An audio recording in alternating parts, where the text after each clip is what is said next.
제목으로 하나님 말씀 나누겠습니다. 마태, 마가, 누가, 요한복음에는 복음서마다 부활 이야기가 다 들어있습니다. 각각의 약간씩의 차이가 있어요. 이런 차이를 발견하기 위해서 우리 저번 주에 함께 다 모여서 이렇게 성경 읽고 싶었는데 다음에 우리가 또 그렇게 함께 뭐라고 하죠? 큐티 모임, 셀 모임처럼 이렇게 함께 나눌 수 있는 시간이 있으면 좋겠습니다. 어느 복음서에는 있는데 어느 복음서에는 없고 이런 이야기가 있어요. 예를 들어 의심하는 도마 이야기 여러분 아시죠? 도마가 믿지 못하겠으니까 예수님의 옆구리에 구멍에 손을 넣어보기까지 하잖아요. 매우 인상적이고 되게 중요한 이야기인 것 같지만 오직 요한복음에만 있습니다. 그리고 부활하신 예수님께서 엠마오로 가는 두 제자와 함께 동행하시며 그들의 눈을 열어주신 이야기도 아주 유명하죠. 이 이야기에는 누가복음, 오직 누가복음에만 나옵니다. 성경에 어느 하나 중요하지 않는 내용이 없지만 이런 흥미로운 이야기 때문에 정작 가장 중요한 핵심을 우리가 잊곤 하는데요. 성경의 부활 이야기에서 가장 핵심되고 가장 강조되는 바는 바로 부활의 첫 증인이 다름 아닌 바로 여성들이라는 사실입니다. 여성들이 예수님의 부활의 첫 번째 증인이 되었다. 이것은 마태, 마가, 누가, 요한복음 이 사복음서에 모두 기록되고 똑같이 동일하게 기록됩니다. 그만큼 중요하고 객관적인 사실이라는 뜻입니다. 누가복음 24장 1절을 한번 읽어주시겠어요? 누가복음 24장 1절 시작. 마치고 첫날 새벽에 이 여자들이 그 중요한 향품을 가지고 도단에 가서 성경은 뒤늦게 10절에 이르러서야 이 여인들의 이름이 막달라 마리아, 요한나 혹은 이름이 갑자기 하나가 요한나 한 분 이름이 생각이 안 나는데 세 분 아무튼 막달라 마리아, 요한나라는 사실을 밝힙니다. 하지만 이 당시 여인들의 지위는 사회적 지위는 방금 읽으신 1절처럼 마치 이름도 없는 존재와 같았습니다. 여성들은 사람으로 여겨지지 않았고 남성의 소유물로 여겨졌습니다. 그래서 사람의 수를 셀 때 세질 않았어요. 예를 들면 오늘 몇 명 우리 교회 왔어 라고 우리가 식사를 위해서 하잖아요. 그런데도 하나, 둘, 셋, 넷, 다섯, 6명 왔어 하고 땡인 거예요. 되게 기분 나쁘지 않으세요? 안 기분 나쁘세요? 네? 예수님께서 오병이어의 기적으로 5,000명을 먹이셨다고 했을 때 그 5,000명의 숫자에도 여성은 안 들어가 있습니다. 남성만 얘기를 한 거예요. 사람으로도 여기지 않는다는 것이었죠. 그래서 여성들은 재판을 받는 법정에서 증인이 될 수 없었습니다. 사건 현장에 있었던 것이 분명하더라도 그 여자가 목격자인 게 분명하더라도 그 여성의 증언은 증인으로 하는 증언은 그 증거로 채택되지 않았습니다. 왜? 여성은 신뢰할 수 없는 존재라는 멸시와 차별이 그 이유였습니다. 제3자의 목격 증언만 해당했을까요? 당사자가 억울한 일을 당해도 재판장에서 스스로를 변호하는 말조차 사실로 여겨지지 않았던 것이죠. 그런데 예수님의 이 부활 이야기 안에서 이 차별당하던, 이 멸시당하던 여인들의 존재가 변화됩니다.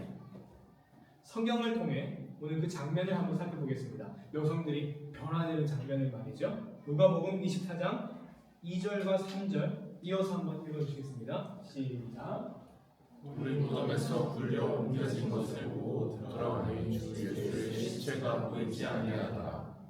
네. 당시에는 시체를 가까이에서는 안 된다라는 율법이 있었습니다. 그 누구도 쉽게 무덤 안으로 들어가는 판단을 할 수 없었을 겁니다.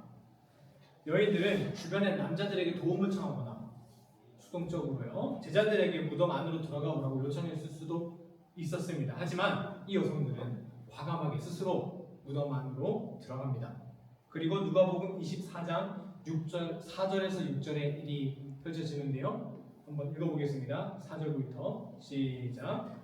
이로 인하여 의심할 때 문득 찬란한 옷을 입은 두 사람이 곁에 섰는지라. 여자들이 두려워 얼굴을 땅에 대니 두 사람이 이르되 어찌하여 받으셨느냐? 6절 여기 계시지 않고 사라지셨느니라. 무덤 안에 예수님의 시신이 없다는 것을 확인한 여인들은 매우 당황하며 슬퍼했습니다. 이때 근심해야 하는 여인들에게 두 사람, 천사죠, 흰 옷을 입은, 찬란한 옷을 입은 두 사람이 나타납니다. 그리고 이 두 사람에게서 예수님이 부활하셨다는 소식을 듣게 되지요. 이렇게 부활의 소식을 들은 여인들의 존재가 변화하는 장면이 마침내 누가복음 24장 9절에서 나옵니다. 9절 한번 읽어주시겠어요? 시작. 무덤에서 돌아가 이 모든 것을 열한 사도와 다른 모든에게 알리니. 10절도 한번 추가로 읽어보겠습니다. 시작. 이 여자들은 막달라 마리아와 요한나와 야고보의 모친 마리아다. 또 그들과 함께 한 다른 여자들도 이것을 사도들에게 알리니라. 뭐가 어떻게 변화되고 있다는 것일까요? 여인들이 지금 무엇을 하고 있습니까? 자기가 지금 본 것, 목격한 것을 증언하고 있죠. 증인이 된 겁니다. 여성들은 이전에 어떤 존재였다고요? 세상 법정에서도 증인으로 인정받지 못하는 존재였다고요. 멸시와 차별로 인해 신뢰받지 못한 존재라고 천대받았다는 것이죠. 그런데 그런 여인들이 증인이 되었습니다. 그냥 증인도 아니고 세상에서 가장 위대하고 기쁜 소식, 예수님 부활의 증인이 되었습니다. 그것도 예수님의 어떤 사도들보다도 앞선 첫 번째 예수님 부활의 증인이 되었습니다. 무엇을 통해서 말이죠? 부활 사건을 통해서. 이렇게 여러분, 부활은 존재를 변화시키는 사건입니다. 부활을 체험한 여인들의 존재가 180도로 변화하였습니다. 누구도 그의 말을 신뢰하지 않았고, 그래서 누구도 그의 말에 귀 기울이지 않는 그런 멸시받는 존재에서 세상 그 누구보다 그의 말에 귀 기울여야 하고, 세상 그 누구보다 가장 확실한 증거를 가지고 있는 존재로 변화하였습니다. 여인들은 이 세상 그 누구보다 신뢰해야 하며, 이 세상 그 누구보다 그의 말에 귀를 기울여야 하는 가장 중요하고 소중한 존재로 변화했다는 것이죠. 이것을 반대로 생각하자면, 누구도 그의 말을 들어주지 않는 존재의 누군가의 이야기를 들어주는 것, 멸시받고 차별받고 무시당해서 누구도 그의 말에 귀 기울이지 않고 누구도 그의 말을 듣지 않는 그 사람의, 그 존재에게 다가가 그 사람의 말을 들어주는 것, 이야기를 경청하는 것, 그것이야말로 우리가 이 삶 속에서 예수님의 부활을 체험할 수 있는 일입니다. 그러므로 부활을 믿는 그리스도인이라면 말하지 못하는 이들의, 또한 말해도 누구도 그의 말을 들어주지 않는 그런 이들의 목소리를 들어줄 줄 알아야 합니다. 그것이 바로 우리가 이 시대의 부활을 노래하는 방식입니다. 차단된 그들의 목소리가 세상에 울려 퍼질 수 있도록 우리가 더 먼저 관심 갖고 그들의 목소리를 들어주는 것, 이것을 이렇게 표현합니다. 언어를 잃은 존재의 언어가 되어주는 것. 이것이 바로 우리가 부활을 살아가는 그리스도인으로서 마땅히 해야 할 일임을 믿습니다. 여러분, 2001년에 9.11 테러를 기억하시죠? 그 사건을 계기로 대규모 참사의 현장에 대한 뉴스 보도에 대한 새로운 윤리 지침이 생겼다고 합니다. 논의가 이렇게 막 생겨난 거죠.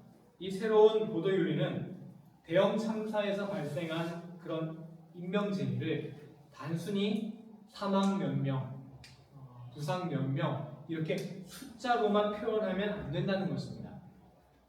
그럴 경우에 그 희생자 한 사람 한 사람이 하나의 인격체로 존재받지 못하고 처리해야 할 그냥 남은 숫자, 공무원들에게 그냥 남아있는 일로 존재하게 된다는 것이죠. 국가가 어떤 참사의 희생자들을 처리해야 하는 일 정도로 여기는 행태가 바로 이런 데에 기인하는 것입니다. 당시 9.11 테러에 대해 어떤 뉴스가 많이 나왔는지 여러분 혹시 기억하시나요? 우리나라에도 막 이런 류의 뉴스가 많이 나왔는데 단순히 몇 명 사망했다, 부상당했다가 아니라 이 희생자들이 마지막으로 가족들에게 보낸 메시지가 무언가, 그들의 가족과 그들의 삶과 그들의 말을 들어주었습니다. 그들이 무슨 말을 했는가? 그리고 미국 내에선 최대한 희생자 한 사람 한 사람의 이름과 삶에 주목하는 기사를 냈다고 합니다. 옮겨주시면 이것이 그 희생자를 추모하는 공간이라고 하는데요. 자세히 보시면 희생자 한 사람 한 사람의 이름을 다 기억하고 적어놓고 있습니다. 절대로 이 한 사람 한 사람의 그 인격체로서의 그 사람을 잊어버리지 않겠다는 처절한 노력인 것이죠. 여러분 베를린이나 이런 데 유대인 박물관, 홀로코스트 박물관에 가보셨죠? 특이한 사항이 어떤 굵직굵직한 역사 이야기는 앞에 조금 있는데 좀 처음엔 되게 지루하게 느꼈어요. 이게 말을 잘 못 알아들으니까. 그런데 한 사람 한 사람의 모든 사연을 아주 자세하게 이거 수화기 같은 거 들어서 그 사람 목소리도 나오고 하는 게 다 정리해 놓지 않았습니까? 그런 것이 그 사람 한 사람의 이름, 한 사람 한 사람이 말하는 그 목소리를 잊지 않으려는 노력인 것이죠. 우리는 그들의 이름과 얼굴을 알 때 숫자에서는 들리지 않던 그들의 삶과 이야기를 들을 수 있게 됩니다. 반대로 누군가 멸시천대받는 이들 혹은 이런 참사의 희생자들의 이름을 지운다던가 얼굴을 가린다던가 하는 행위는 곧 그들의 목소리를 지우려는 의도입니다. 이스라엘과 팔레스타인 전쟁이 본격적으로 시작된 지 벌써 6개월이나 지났다고 합니다. 최근에 이스라엘 군이 가자 지구에서 이동하던 구호 차량을 5인 폭파해가지고 미국인 7명인가 하나 희생당했다고 하죠. 그리고 이스라엘 내에서는 지금 전쟁 반대하는 시위가 어제는 10만 명 정도 모이면서 혼란이 이루어서 어느 정도 전쟁이 소강 상태에 이르는 것이 아닌가라는 분위기가 있었다고 합니다. 하지만 여러분 뉴스 보셨겠지만 이란과 레바논의 헤즈볼라가 이스라엘에 직접 공격을 시작했잖아요. 이스라엘의 반응에 따라 또다시 확장 가능성이 높아지고 있다고 합니다. 이번 이란의 이스라엘 공습은 3월 29일 이스라엘의 시리아 공습, 4월 1일 시리아 내 이란 영사관 폭격으로 14명이 사망했거든요. 거기에 대한 보복이라고 합니다. 우리는 어쩌면 또다시 이스라엘 인질 사망 소식, 또 가자지구, 팔레스타인 사람 사망 이런 끔찍한 뉴스를 또 다시 듣게 될지 모릅니다. 사진 하나 보여주실까요? 이 친구 혹시 누군지 아시나요? 13살의 아우니 엘도스라는 소년인데요. 아주 대형 유튜버입니다. 이 친구 유튜브 채널을 보면요. 유튜브 친구인데요. 유튜브 팔로워 수가 모니터가 170만 명 지금 현재예요. 엄청난 유튜브인데요. 작년 이래로 영상이 올라오고 있지 않습니다. 왜냐하면 이스라엘 하마스 전쟁 때문에 부모님과 함께 15명, 친척 15명이 함께 목숨을 잃고 세상을 떠났기 때문입니다. 사실 이 아이의 채널은 그냥 가족들 정도가 구독해주던 작은 채널이었는데요. 평소 나는 반드시 100만 구독자 유튜버가 되겠다라고 이렇게 주변에 공언을 하며 다녔다고 해요. 그러면서 이제 주로 올린 콘텐츠는 게임 영상입니다. 게임 영상. 이 소년의 안타까운 사연이 이 친구의 이름과 이 친구의 얼굴이 세상에 알려졌고 이들은 전 세계의 네티즌들이 이를 들은 전 세계의 네티즌들이 이 엘도스의 생전에 이루지 못한 꿈을 이루어주고자 유튜브를 구독하기 시작했고 결국 170만 명이라는 사람들이 이 친구의 꿈을 이루어 주었다고 합니다. 이것이 어떻게 가능했을까요? 이 소년의 이름과 얼굴을 우리가 알 수 있었고 그 이름과 얼굴을 통해 이 소년의 목소리가 우리에게 들렸기 때문입니다. 하지만 우리는 이미 잘 알고 있죠. 이 엘도스와 같은 소녀들이 이 팔레스타인 지역에서 이 전쟁이 본격적으로 시작되기도 전부터 매일매일 얼마나 많은 이들이 목숨을 잃어갔는가. 그 숫자를 우리는 알 수도 없습니다. 우리는 그들의 얼굴도 모르고 이름도 알지 못합니다. 그러기에 그들이 얼마나 고통스러운 삶 속에 살고 있는지 그들의 목소리가 들리지 않습니다. 아무도 그들의 삶의 이야기를 들어주려 하지 않습니다. 그들은 멸시와 천대로 아무도 그의 이야기에 기울이지 않는 성경 속의 여인들과 같은 존재였습니다. 중동과 아프리카 몇몇 나라들이 극심한 내전을 겪고 수많은 사람들이 목숨을 잃고 난민이 되었습니다. 유럽 열강의 제국주의 식민지 경쟁이 이런 내전의 주요한 원인 중 하나라는 사실은 부인할 수 없을 겁니다. 여러분 이 사실 잘 아시죠? 최대한 좀 자극적이지 않은 걸로 골랐는데 이해해 주시고 시리아 난민이었던 3살짜리 쿠르디라는 소년이었죠. 이 사진이 정말 사람들의 마음을 많이 울렸잖아요. 그 이유는 무엇일까요?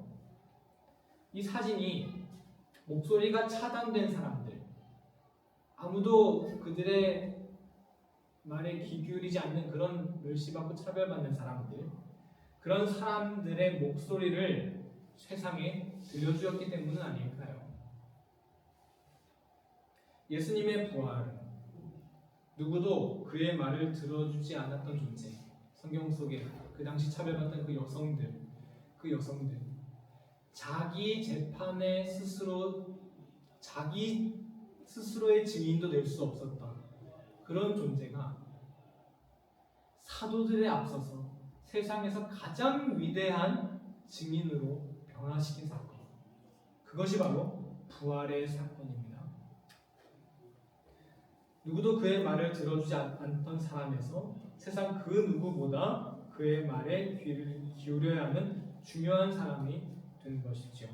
그러므로 우리는 서로의 이야기에 귀를 기울여 주시기 바랍니다. 서로의 이야기를 더욱더 귀담아 들음으로써 서로를 처리해야 할 일이 아닌 하나의 인격체, 하나의 삶으로 품어 안으시는 여러분 다 되시기를 간절히 축원합니다. 토요일에 제가 항상 지금 후회하는 게 있는데 금요일에 설교 준비를 다 않았다는 거예요. 예전에 서울에서 사역할 때. 왜냐면 토요일에 진짜 할 것 없는 애들이 진짜 그냥 빈둥빈둥 교회에서 시간 많이 보냈거든요. 얘네들 공부 못하는 애들 아주 와가지고 하루 종일 교회에서. 그러면 설교 준비가 되어 있으면 그 친구들이랑 아주 신나게 놀아줄 텐데 이게 설교 준비가 안 돼 있으면 이게 마음이 불안해가지고 얘는 언제 가나 설교 준비 시작해야 되는데 그럼 얘가 이단비가 아니라 사람 인격체가 아니라 이거 빨리 처리하고 보내야 할 나의 또 다른 일거리가 돼버리는 거예요. 여러분 우리 서로에게 이렇게 축복해주며 인사해 줍시다. 당신은 일거리가 아닙니다. 서로를 우리가 이 사람 오늘 만났으니까 내가 어떻게 좀 이렇게 처리하고 보내야 되겠다는 일거리로 여기지 않고 서로를 삶을 안아주었으면 좋겠습니다. 그렇게 되려면 어떻게 해야 합니까? 억지로라도 그 사람의 이야기를, 그 사람의 삶의 이야기를 좀 들어주어야 합니다. 그 사람에 대해 전혀 모르면 그냥 쉽게 떠나보낼 수 있죠. 하지만 그 사람의 사연, 그 사람의 이야기를 우리가 하나씩 더 안다면 그냥 보내버리고 싶어도 하지 못해요. 이미 그 사람이 나에게 또 다른 세상으로 와서 안겼기 때문에.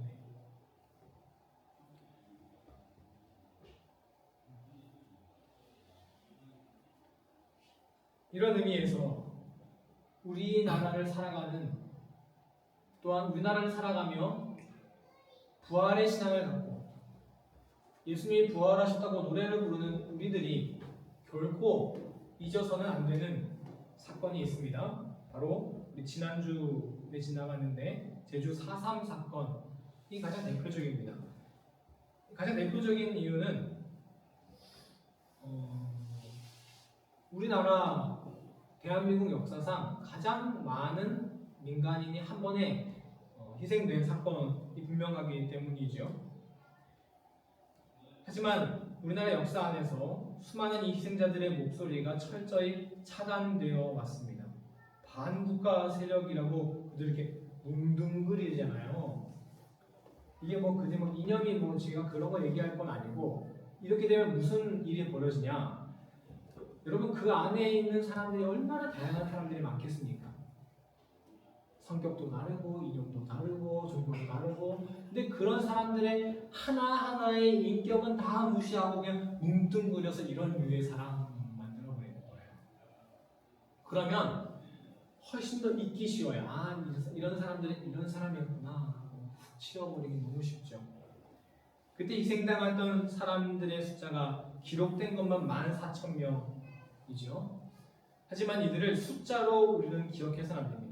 한 사람의 이름, 한 사람의 삶, 한 사람의 가정으로 기억해야 합니다. 그렇다면 이 제주 4.3 사건은 아직도 끝난 이야기가 아닙니다. 여전히 지속되고 있는 일이죠.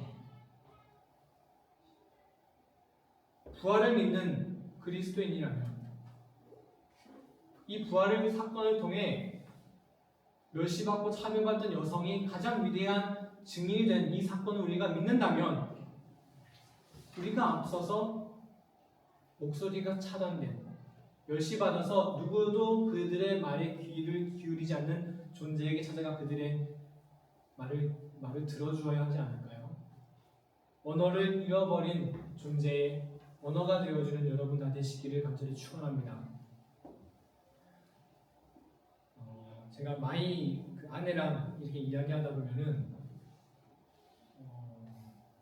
의도치 않게 굉장히 상처를 받을 때가 있어요. 왜냐면 이거는 제가 마이가 잘못했다는 게 아니라 이야기를 하다 보면요, 아내는 굉장히 그 한국과 일본의 그런 역사 관계에 굉장히 전향적인 입장인 사람이에요.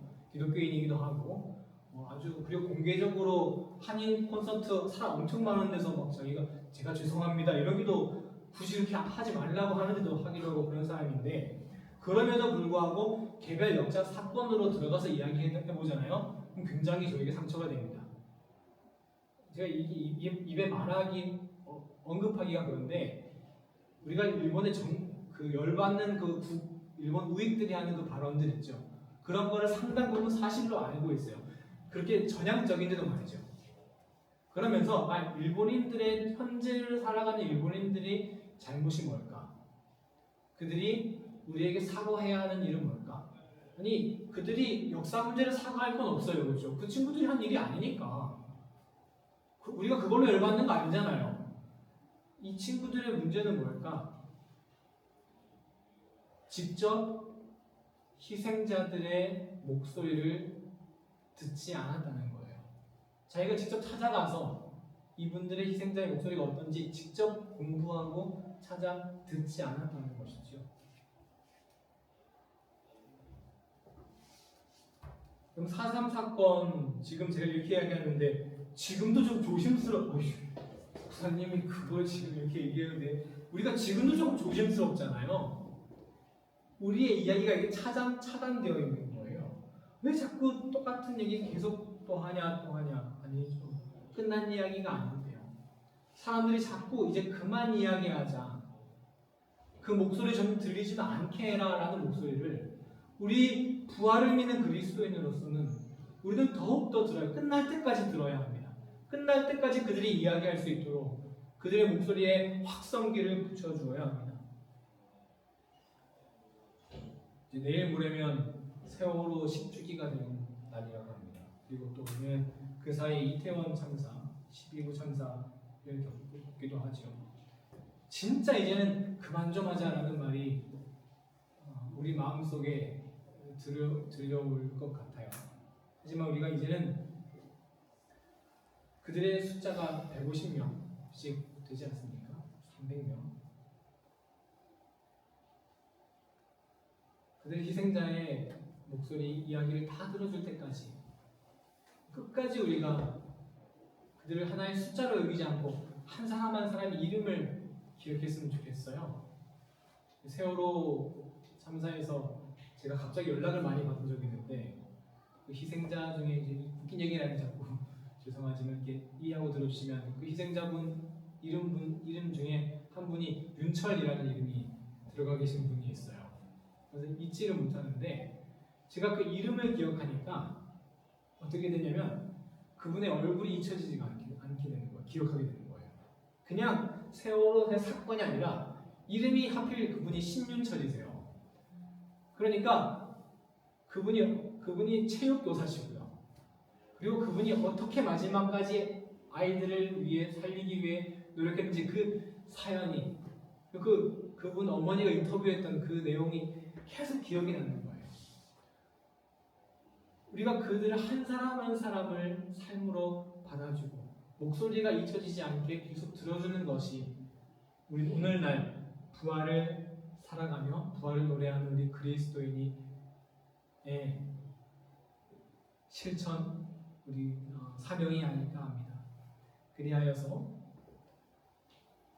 언어를 잃어버린 존재의 언어가 되어주는 부활을 통해 목소리가 차단된 이들의 목소리를 계속해서 들어주고 지지해 주시는 여러분 다 되시기를 예수님의 이름으로 간절히 축원합니다.